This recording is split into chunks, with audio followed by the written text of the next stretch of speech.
Hey, it's time for the mailbag. Love the mailbag. Let's get into it. This mailbag is sponsored by Hampton by Hilton. Hilton for the stay. Let's get into it. All right. Lee says, hey, Joel, love the show and love the quality college football content you make. I appreciate that, Lee. I'm an Oklahoma fan and was wondering if you think they have any shot of beating Texas in Red River this year.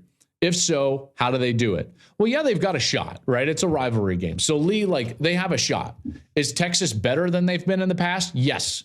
Yes, they are. Texas is an elite team. Texas is much better at the line of scrimmage than they've been in years. They've got a quarterback that seems to be calm and poised and ready. Now, one thing that Texas has shown, and I even said this on Monday's edition of the program, Texas does still have a tendency to play to their level of competition, and they've done that this year in their uninspiring performance against Rice and their great performance on the road against Alabama. Now, that's not going to pay off for you because they'll be ready to go for Red River, just like they were a year ago. I think that Oklahoma will need to do three things really well in order to win that game. First and foremost, they need to take a page out of what Alabama did in order to stay close in their game against Texas, which was force Texas to kick field goals when they get into the scoring territory, certainly into the red zone. If you can do that, then you can hang around and you've got a chance. The second thing that you've got to do is what Bama couldn't do, in particular in the second half, which is stop the run. If you can stop the run, you put the game onto the quarterback. And while Ewers played well, part of the reason he played well is because they threw it when they wanted to rather than when they had to. And he has shown through the years, in particular late last year, that he can struggle when it's just a drop back game. And that's all that they've got. TCU did that to him for the most part. The last thing that you've got to do is you've got to protect the passer. Alabama was unable to do that. Texas's pass rush in front seven, I believe, is underrated, and we're not talking about it quite enough. They can get after the quarterback, and they did on Saturday, and Oklahoma is going to have to protect Dylan Gabriel. So if you're looking towards Red River, that's really the equation, the blueprint for OU. Force field goals, stop the run, and get after the passer. Next up. Doris chimes in. Doris, thank you for listening. And here we go. She says, hi, my boyfriend was listening to your podcast at work and saw you wearing this hat and he loves it. I want to get it for him for his birthday coming up and wanted to know where you got it from. Well, Doris, you were talking about this hat and I decided to wear both of them. Yeah, there you go. We got both of them now. These are my Rose Bowl hats. They're my favorite. I have a really good relationship with one of the guys who is an executive with the Rose Bowl. And I live here in the Southern California area. And Deedon gave me these two hats. I've never worn this white one. I wore the white one so that you could all see it. These are hands down my favorite hats, period. I have no idea where you get them. I know that they're custom. I don't think that they sell them.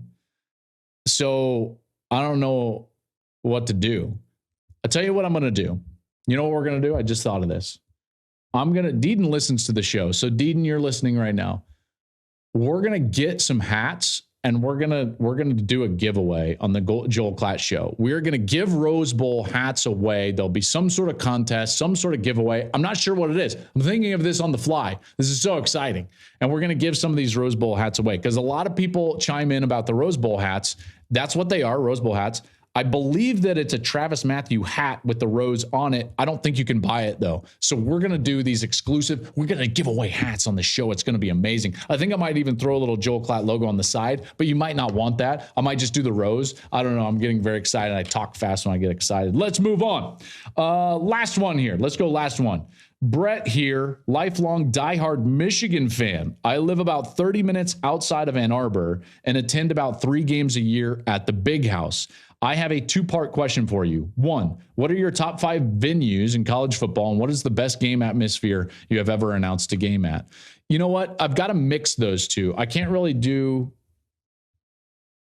because venues, like, trust me, I did a COVID year of football. Venues don't really matter. Atmospheres matter. So I'm just going to give you the top 5 games atmospheres that I've ever experienced, okay? So this is, and keep in mind, I've never done an SEC game, so I don't have LSU at night on this list. I won't have like Tuscaloosa or Neyland Stadium. All of those have and should be on people's lists. Obviously, those are amazing places. This is just games that I have called. This is me and Gus, best atmospheres, stadiums, and stadium environments and games that I've called in my time. We started in 2015. Yeah, so this is our 9th season. Also, I'll go 5-1. 5-1. 5, game I was just at. I've been to Folsom Field countless times, hundreds of times in my life. I've never seen an environment like that at Folsom. It was electric. The 2023 Nebraska at Colorado game, I'll always remember. Certainly being a native of the state, a fan of that program, and then an alum, that was pretty special to see what went on. Shedeur was doing the old school Dion dance. CU was rolling in that game. And to see the energy there and feel the energy, I think is a more important way to put it, was pretty special. Number 4,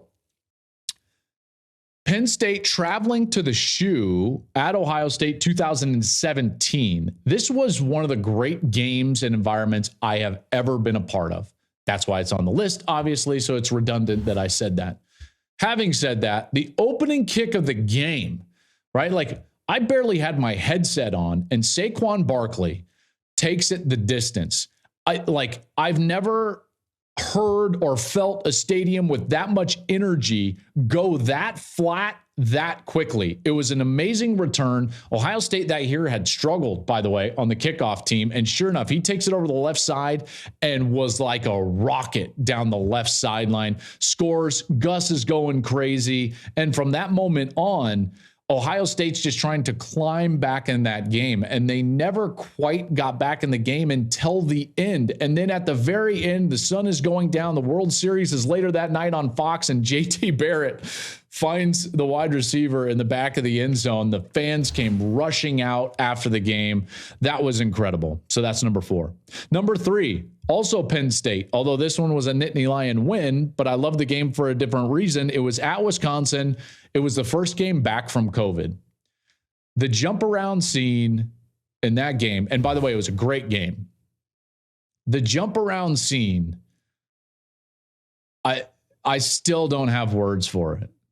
The outpouring of human emotion to be back from COVID in a stadium, it was electric.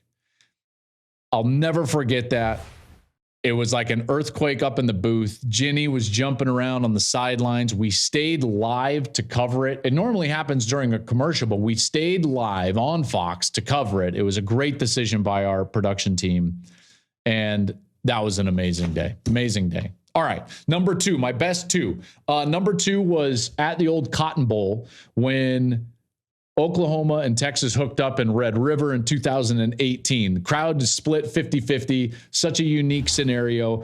OU was down 21 in the 4th, tied it up. Kyler had a ridiculous run in that game, 67 yards. But then it was the young kicker from Texas, and a call that I'll always remember because I think it was one of Gus's best calls that I've ever been a part of.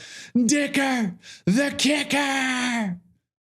That game was insane. That environment was insane. I remember walking out of the stadium and just feeling the energy in the state fair. That was an incredible day. My number 1 environment and venue that I've ever experienced was Ohio State, Michigan, the game 2022. I'll never forget that game. Even though last year's game, they were both undefeated. That game, with the snow falling, the pictures that were going on, the streak that Ohio State had over Michigan at that point, and just the outpouring of emotion. I've never seen that fan base that loud. I've never seen them pour out onto the field like that. You know, that was pretty special. I just remember, Mr. Brightside playing while it looked like 80,000 people were actually on the field and the snow is falling and they're singing Mr. Brightside. And I took a video of it. There's only a few times in my career I've ever taken a video of the atmosphere. That was one of them. That was the best atmosphere I've ever been in. and probably ever will be in, because I just don't, you can't replicate that situation with the drought that Michigan had over Ohio State. They had only won, I believe it was one time in like 18 years up until that point. That was a pretty special day. So there you have it, Brett. Those are my best 5 venues / atmospheres that I've ever been a part of in games that I've actually called. Thank you for watching the Joel Klatt Show YouTube channel. And if you like this clip, make sure to like it and subscribe to the channel, and you can stay up to date on all of my college football coverage.